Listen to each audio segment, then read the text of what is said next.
नमस्कार, आपका स्वागत है। आप देख रहे हैं BSTV और मैं हूं आपके साथ विवेक पांडे। आज हम बात करने जा रहे हैं मध्य प्रदेश के मुख्यमंत्री डॉक्टर मोहन यादव के दिए उस बयान की जो इस वक्त काफी सुर्खियों में है। मुख्यमंत्री डॉक्टर मोहन यादव ने भगवान श्री कृष्ण को माखन चोर कहे जाने पर आपत्ति जताई। उन्होंने कहा कि भगवान कृष्ण के लिए यह जो माखन चोर शब्द उपयोग किया जाता है यह गलत है। भगवान श्री कृष्ण के ज्ञान ने दुनिया को राह दिखाई श्रीमद् भगवत गीता के रूप में।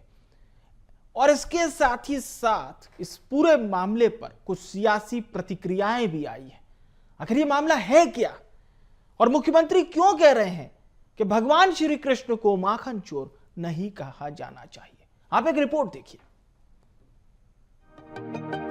मध्य प्रदेश के मुख्यमंत्री डॉक्टर मोहन यादव ने भगवान कृष्ण को माखन चोर कहने पर आपत्ति जताई है।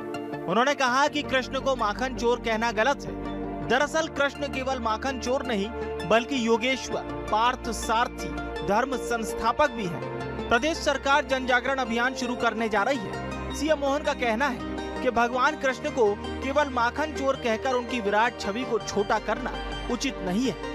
सरकार की कवायद की जानकारी देते हुए मुख्यमंत्री डॉक्टर मोहन यादव के सांस्कृतिक सलाहकार श्रीराम तिवारी ने क्या कुछ कहा, आप सुनिए। शब्द पर केवल चोर पर आपत्ति है। दूसरी बात ये कि जो श्री कृष्ण का जो समय है उस वक्त इस तरह का कोई नाम नहीं है और माखन शब्द भी संस्कृत का नहीं है, नवनीत है। जगत का कल्याण करने के लिए जिनने रूप धरा है तो वो चोरी क्यों करेंगे? और अच्छा मान ले माखन चोरा के उनने किया क्या होगा? सरकार का कहना है कि यह अभियान आस्था को आहत करने के लिए नहीं बल्कि व्यापक दृष्टिकोण के लिए है, ताकि कृष्ण को केवल माखन चोर नहीं बल्कि योगेश्वर और लोकनायक के रूप में जाना जाए। वहीं पूरे मामले में सियासी गलियारे से आई प्रतिक्रियाओं को भी सुनना चाहिए। में बहुत सारी चीज़ें हम लोग करते रहे, लेकिन उन्होंने बता दिया कि ये तो कंस जो माखन लेकर जाते थे, माखन बुलवाते थे, उसको देने का ये विरोध किया गया। इसके कारण वो वस्तुतः वो जो शब्द इस्तेमाल होता है वो नहीं, वो तो एक प्रकार का एक आंदोलन था। माननीय मुख्यमंत्री जी ने बड़ी अच्छे से व्याख्या की। मैं कहता हूँ हम सबका ज्ञानवर्धन हुआ है और अब आगे से हम लोग भी जो अगर बोलते थे उन भाषा उस पर नियंत्रण करें। मुख्यमंत्री जी केवल इतना कर लें इसमें कि जो आम जनता, गरीब के हिस्से का जो माखन है उनको मिल जाए, तो मैं समझता हूँ कि ये जो उन्होंने कहा है कि भगवान कृष्ण माखन चोर नहीं थे, ये बात प्रचारित भी हो जाएगी और हर नागरिक को उसके हिस्से का माखन मिल जाएगा। मैं समझता हूँ कि उस दिशा में मुख्यमंत्री जी काम करेंगे। सीएम ने कहा कि श्री कृष्ण बाल रूप में माखन का प्रेम जरूर करते थे, लेकिन उनका स्वरूप केवल माखन चोरी तक सीमित नहीं है। वे गीता के उपदेशक, धर्म रक्षक, कर्मयोगी और लोकनायक हैं। सरकार का मानना है कि समय आ गया है जब श्री कृष्ण की पहचान केवल माखन चोर तक सीमित ना रहे। उन्हें योगेश्वर, रणछोड़, पार्थ सारथी और धर्म संस्थापक के रूप में याद किया जाए। इस अभियान का मकसद धार्मिक आस्था को आहत करना नहीं बल्कि लोगों को व्यापक दृष्टिकोण देना है। आने वाले समय में मंदिर समितियों और धार्मिक संस्थाओं के सहयोग से विशेष संवाद कार्यक्रम आयोजित किए जाएंगे। Bureau report, BSTV।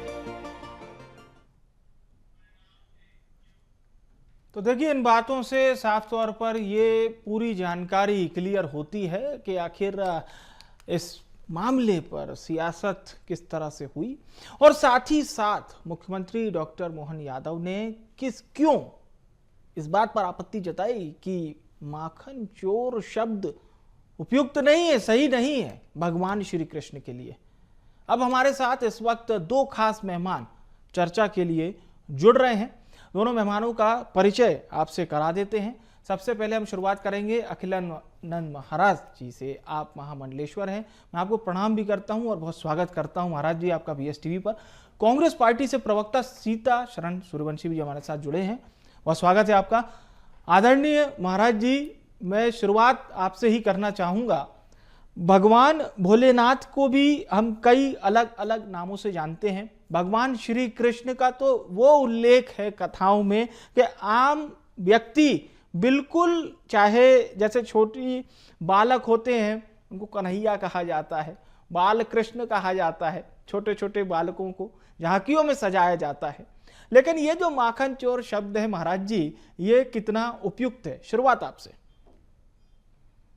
जी, आपने बड़ी अच्छी शुरुआत करी और मैं माननीय मुख्यमंत्री जी का बहुत बहुत धन्यवाद दूंगा और आभार व्यक्त करूंगा, क्योंकि उन्होंने हमारे जो योगेश्वर हैं, जो तीनों लोगों के कृपा पात्र हैं, दाता हैं, तीनों लोगों के रचयिता हैं, उनके बारे में कोई चोर उनके आगे शब्द लगाए, ये उन्होंने बात कही कि चोर नहीं लगना चाहिए। बहुत अच्छी बात है, क्योंकि ये विषय ऐसे आता है कि भागवत में माखन चोरी का कहीं जगह उल्लेख, और वो कब उल्लेख हुआ, क्यों हुआ, चूंकि 16वीं शताब्दी और 14वीं शताब्दी से 16वीं शताब्दी में हमारे बहुत सारे धर्म ग्रंथों में हेरफेर करने की कोशिश की गई और यहां तक किया गया कि धर्म ग्रंथों को नष्ट करने की बात करी गई थी। क्या ये उल्लेख उस समय तो नहीं किया गया कि उनके आगे चोर का वर्णन किया गया हो, चोर शब्द लिख दिया गया हो? चूंकि उनके जो 108 और सहस्त्र नाम है, उन नाम में कहीं माखन चोर नाम नहीं है जी। ये लोगों ने अपने मन से दे दिया है और ये इतना प्रचलित कर दिया भागवत कथाओं के माध्यम से कि आज जो है पूरे संसार में जो विधर्मी लोग हैं, दूसरी पंथ के लोग हैं, वो हमको भी कहते हैं कि रे आपके भगवान के आगे तो चोर लगा हुआ है, तो वहां हमें भी बहुत कष्ट होता है।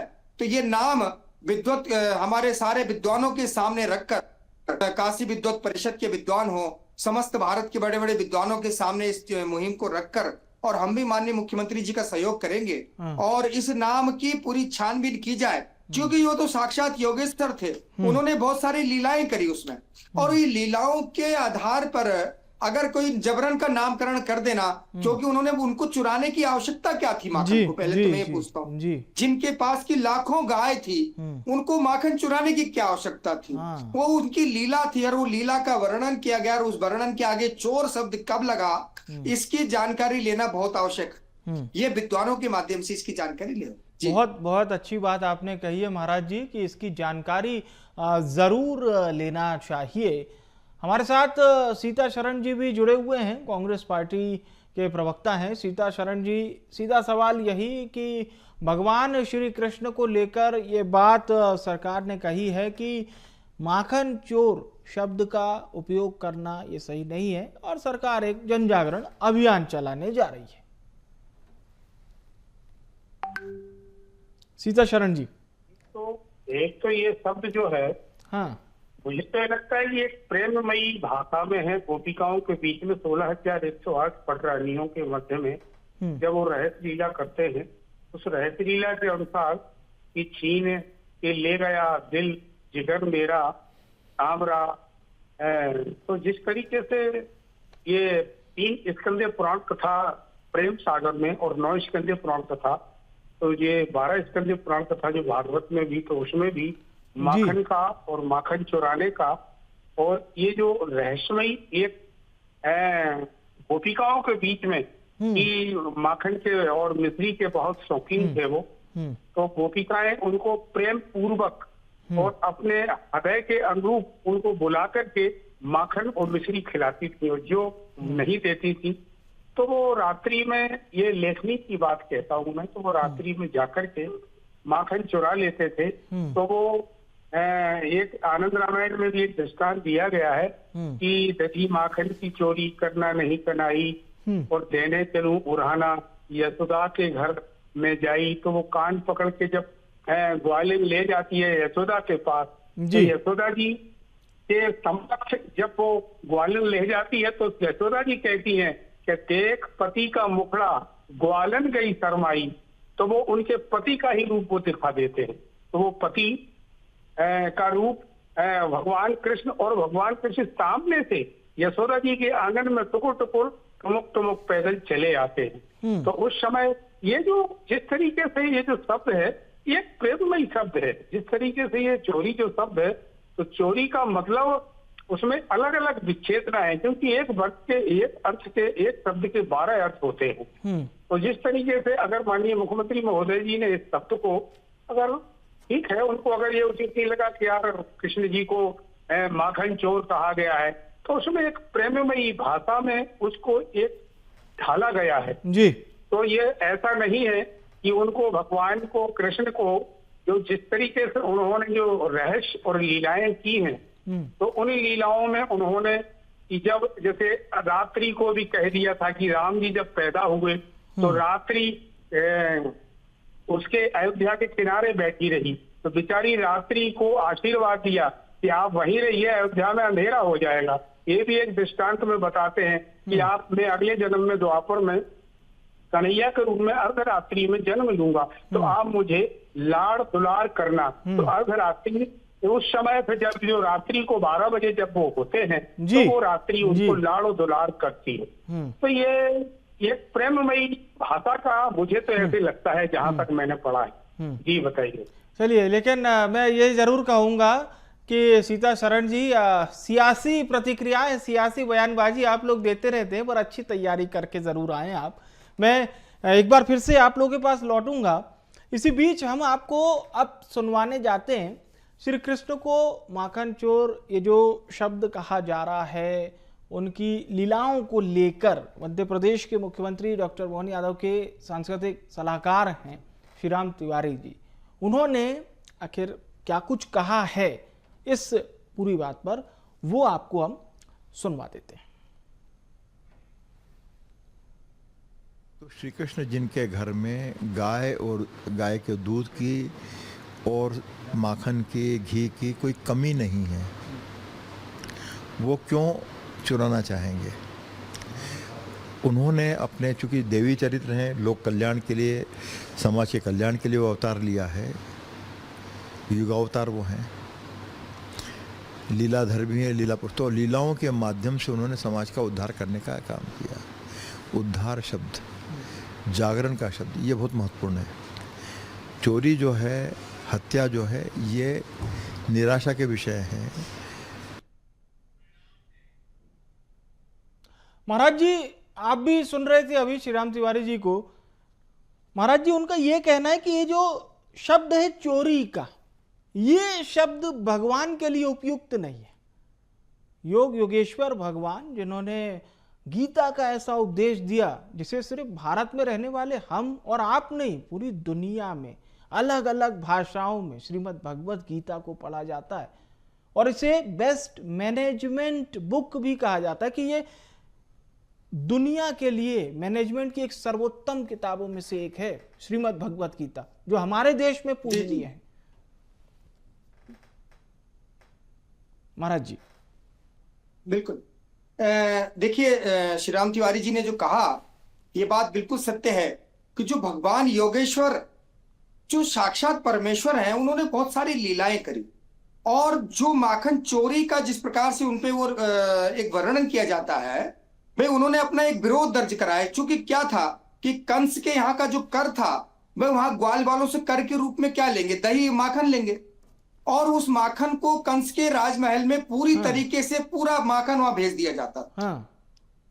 और उस जब वहां भेज दिया जाता था तो व्यक्ति क्या करे, तो वो विरोध दर्ज कराने के लिए उस माखन को, जो माखन लेके जाते थे, उसमें से वो चुराने का, ताकि वहां तक खबर पहुंचे। कि क्या होता है कि जब व्यक्ति के पे किसी प्रकार का उसको सबक सिखाना हो तो छोटा छोटा विरोध दर्ज कराना पड़ता है, क्योंकि भगवान कृष्ण एक बहुत बड़े राजनीतिज्ञ भी थे जी। और छोटे रूप, जैसे कि आप देखिए कि इंद्र को उन्होंने सबक सिखाया तो गोवर्धन पर्वत एक चींटी उंगली पे उठा दिया, भाई वहां विरोध दर्ज कराया, और इंद्र की अपेक्षा गोवर्धन की पूजा करवा दी जी। तो वो तो साक्षात योगेश्वर थे। ये दूसरी बात ये कि जैसे चोर की बात कहें तो वो तो चित्त चोर है, मन चोर है, ये बहुत सारी उनका वो आता है। और वो चित्त चोर और मन चोर और माखन चोर के आधार पर आपके सारे मन के दुखों को और कष्टों को भी चुरा लेते थे। व्यक्ति ये क्यों नहीं समझता, लेकिन आज के समाज में, आज के परिवेश में जो वर्णित करते हैं कि हमें भी अच्छा नहीं लगता, कई बार कई लोगों ने कहा, और कि भाई भगवान कृष्ण तो चोर थे, तो वो हमें भी सुनने में अच्छा नहीं लगता। इसलिए ये बात सही है कि ये जो ये शब्द कहां से निकल के आया और ये वर्णन कब हुआ, शास्त्र में कब उल्लेख किया गया, इसकी जानकारी के तह तक जानने की आवश्यकता है। ठीक है। चूंकि सीता शरण जी ने अपने शुरुआती वक्तव्य में इस बात को लेकर कहा था कि उन्होंने बताया कि भगवान को जो चोर कहा जाता है, माखन चोर, चित चोर, उसका उन्होंने कविता के तौर पर वर्णन किया। अब हम हमारे दर्शकों को बता देते हैं कि जन जागरण के माध्यम आखिर क्या क्या बनेंगे और किस तरह से मोहन सरकार जागरूक करेगी, इसमें समाज को किस तरह से जोड़ा जाएगा, कथावाचकों को जोड़ा जाएगा, ये आपको सुनवा देते हैं। भारत की जो ज्ञान परंपरा उसको लेकर ऐसे भी प्रदेश में भी और देश में अलग अलग स्तरों पर पाठ्यक्रम के माध्यम से भी, आयोजनों के माध्यम से भी और डिस्कोर्स के माध्यम से भी, मीडिया के माध्यम से तमाम स्तरों पर पहल चली रही है। और तो वो हमारा काम, सरकार का काम, और उन सरकार से जो निकाय हैं उनका जो काम है हम करेंगे ही। और इसमें प्रसन्नता की बात यह है कि समाज की भी भारी भागीदारी है। और इसीलिए जब मुख्यमंत्री जी ने ये माखन चोर वाले शब्द पर, चोर शब्द पर जब आपत्ति की, तो मीडिया भी जागृत हुआ है और तमाम तरीके से बात को सामने रखने का प्रयास कर रहे हैं। तो इस तरह से सरकार जागरूकता अभियान चलाएगी। और इस पर हम एक बार फिर से प्रतिक्रिया लेते हैं सीता शरण जी की। सीता शरण जी, एक जन जागरूकता अभियान चलाया जाएगा और इसमें जनता को जोड़ा जा रहा है। अब इसमें देखिए, ये धार्मिकता का जो शब्द है और जहां ये चोरी शब्द लेकर आए हैं, तो इसमें उनके प्रति राजनीति नहीं होना चाहिए। और ये राजनीति जिस तरीके से कि माखन चोर, जो मैंने पहले भी बताया है, तो क्या है कि ये भावनात्मकता वाला जो शब्द है उस समय का, उस दौर का, उस द्वापर युग में, क्योंकि भजनों के माध्यम से भी, जैसे अनूप जलोटा जी ने भी गाया है, और उस ग्रंथावली को, जैसे प्रेम सागर जो मैंने पूर्व में भी बताया है, और जब उन्होंने मथुरा में जेल के अंदर जन्म लिया है, और जन्म लेने के बाद 8वां जो अवतार हुआ, फिर इसके बाद वो गोकुल में, तो क्या है कि नाना प्रकार से उनने रहस्य रचाए हैं। और रहस्य क्या है, जैसे माखन चोरी का जो शब्द है, तो जब ग्वाल ने उनको माखन नहीं देती थी तो वो चुरा लेते थे, तो इनको ऐसे माखन चोर जो कहा गया है, तो अब उनको, जैसे अभी माननीय मुख्यमंत्री महोदय को अगर इस शब्द से वो लगा है, तो ये मुझे तो नहीं लगता है कि इसमें किसी भी प्रकार से उन पर ऐसा चोरी का ब्लेम लगना चाहिए। अगर ये चोरी शब्द का उनको लगता है यादव जी को, तो ये समाज में जिस तरीके से उनको माखन चोर जो कहा गया है, तो प्रेममयी भाषा वहाँ एक झलकी हुई है उद्धव जी के द्वारा। और जैसे चारों धामों से निराला ब्रज धाम, दर्शन कर लो जी, ये है मथुरा नगरिया। तो क्या है कि ये सब, तो जिस तरीके से कि जी कान्हा मथुरा से आयो गोकुल में, माखन चोरे कहायो गोकुल में, माटी खाई मिजा में मिश्री खाई, पकड़ो यशोदा ने दी सफाई, मुख में दिया ब्रह्मांड दिखाई, ऐसे मोहन को ऐसे कान्हा को सहज प्रणाम, दर्शन करे। चलिए, तो कहने का मतलब जी बहुत सुंदर आपने ये भजन का भी इसमें प्रयोग किया है। एक बार फिर से हम महामंडलेश्वर जी से जुड़ते हैं। महाराज जी, सीधा सवाल यही कि जन जागरूकता अभियान आपको लगता है कि एक अच्छी कड़ी साबित होगा, लोगों के बीच में जन जागरण अभियान चलाया जाएगा इसे लेकर? चूंकि समाज में जब किसी प्रकार का कोई भी वक्त मतलब चीज को परिवर्तन करना हो, तो पूरी समाज को जन जागरण करके उनको साथ में लेकर, ये बहुत अच्छी पहल है। और इसमें सारे धर्म गुरुओं को लेना चाहिए, कथावाचकों को लेना चाहिए, और समग्र हिंदू समाज के जितने भी समाज सेवक हैं उनको साथ में लेकर एक जन जागरण करना चाहिए। उससे क्या फायदा होगा कि बहुत सरलता से इसका निचोड़ निकल के आ जाएगा। दूसरी, साथ में मैंने पहले भी कहा था कि विद्वत परिषद के विद्वानों को, सभी शंकराचार्यों को इसमें क्योंकि ये अच्छी पहल है, क्योंकि इसमें जो भी हिंदू समाज का व्यक्ति होगा, जो सनातनी होगा, उसको वास्तव में जब हमारे योगेश्वर के नाम के आगे कोई चोर लिख दे तो कैसा लगेगा? बुरा तो लगेगा ना। तो इसके लिए सारी सरकार की एजेंसियां उसमें काम करें, हमारे समाज के सभी वरिष्ठ जन उसमें काम करें और सबको एक सुर में, एक धागे में पिरोकर काम करना चाहिए जी। चलिए, बहुत अच्छी बात है जी। अब हम हमारे दर्शकों को ये बता रहे थे कि आखिर भगवान के नाम का दुष्प्रचार किस तरह से किया गया, क्यों किया गया, किस तरह से किया गया, ये भी आप सुन लीजिए, फिर एक बार फिर से चर्चा को जारी रखेंगे।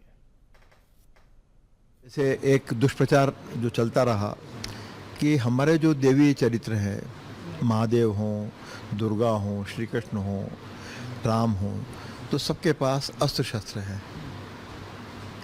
दूसरे जो मजहब हैं, दूसरे जो धर्म हैं, वहाँ पर उनके जो सीनियर लोग हैं, गुरु हैं, जो भी नाम दें हम उनको, तो उनके पास नहीं है। लेकिन इतिहास जो बताता है, दुनिया का इतिहास बताता है कि विध्वंस का काम, बर्बरता का काम हिंदुओं ने नहीं किया है। लेकिन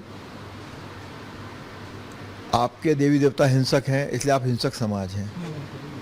तो ये जो आरोपित करने की, जो मिथ्या धारणा आरोपित करने का जो षड्यंत्र होता रहा है, तो हमारी कोशिश है कि हम इसको, मिथ्या धारणाओं को तथ्यों के माध्यम से, सत्य के माध्यम से साफ कर सकें, स्पष्ट कर सकें। That's all. और तो लगातार हमारी चर्चा जारी है। सीताशरण जी, आपको लगता है कि लोगों को जागरूक करने के लिए इन तमाम विषयों पर एक जन जागरूकता अभियान चलाया जाना चाहिए, खासतौर से भगवान के नाम उपनाम की ये जो लंबी श्रृंखला है, और इसे ही लेकर कुछ कुतर्क भी किए जाते हैं कुछ लोगों द्वारा?